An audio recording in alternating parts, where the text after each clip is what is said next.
This is a basic tutorial to get our customers acquainted with the VGL viewer software we provide on all X-ray computed tomography jobs we deliver.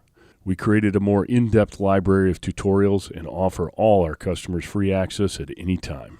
Because what good is the accurate data we provide if you're not sure how to use it?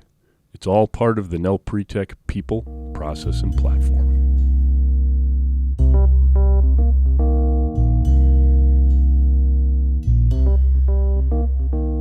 Hi, this is Mike from Nel PreTech here with a myVGL tutorial.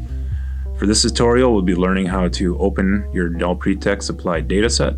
First thing we're going to want to do is navigate to wherever you have the myVGL viewer saved and open that viewer. Currently we're running myVGL 3.5, but that will change as time goes on.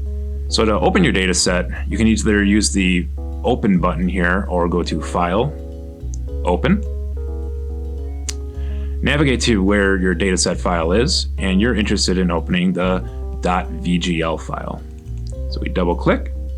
We're presented with a menu here with two options. For our case, we would like to open using option 1, Open Project. This menu allows you to deselect certain items that are being called by the VGL file. In this case, and in most cases, you should just say OK. And as you can see here, here's the data set we wanted to load. Please stay tuned for more Nel PreTech myVGL tutorials. And as always, give us a call or email us with any questions you might have.